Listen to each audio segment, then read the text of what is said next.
what was your message to your team after that one? We don't have time to feel sorry for ourselves. Be ready to go tomorrow. Period. It's the SEC. It's every game is tough. It's a team coming in now that has 31 wins, a top 30 RPI. So just take your blow and be ready to go tomorrow.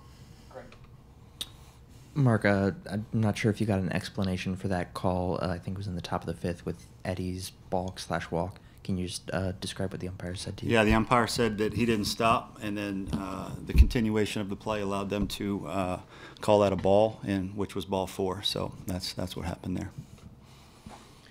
Can you take us through the 2 pitching moves, first taking out Logan and then also leaving in Eddie for so long? Yeah, well, Eddie threw 25 pitches, so I wouldn't say that's that long, John. 25 pitches is not that many. Eddie's our guy out of the bullpen. He's been so good for us this year.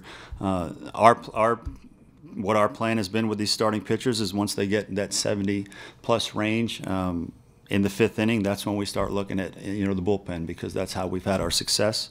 Obviously, in hindsight now, Eddie wasn't at his best today, so you look back and say, man, maybe that wasn't the right move. So at the time, we were following the plan.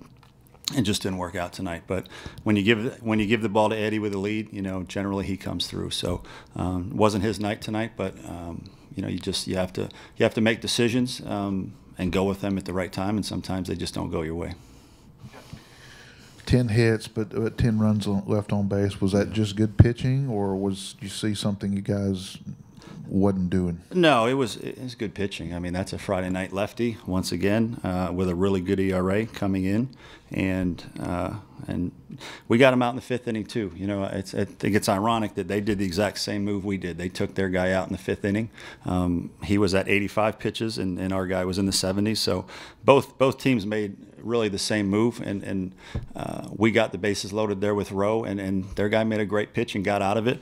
We gave up the hit. So really that's the difference in the ball game. But both teams played it very similar, and sometimes it just comes down to the execution of a pitch or getting the big hit there. What can you explain about just Logan? He cruised along and then he kind of just hit the wall in the 5th.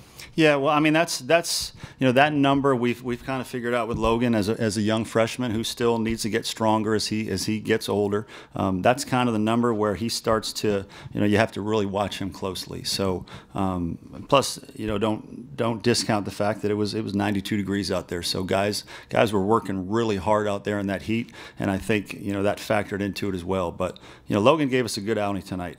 No issues with that. It was the game, once we got those guys in there, just didn't quite go our way. How much do you miss TJ, and is there any chance he plays tomorrow, or do you know? No, TJ won't play tomorrow. Obviously, he's a big part of our offense, but Noah did a good job tonight, 2 for 5 at the top of the lineup. So, look, we've got to figure out ways to win without TJ. Gilreath obviously had a pretty decent outing for him. This is back-to-back. What did you see out of him? Do you feel like he may be getting some confidence back? Yeah, I think so. 3 strikeouts in 1 2/3 and no earned runs, only the 1 hit and the 1 walk. So I think he definitely is making progress, and that's something we'll need here down the stretch. Is Hopkins out for the whole week? Yeah.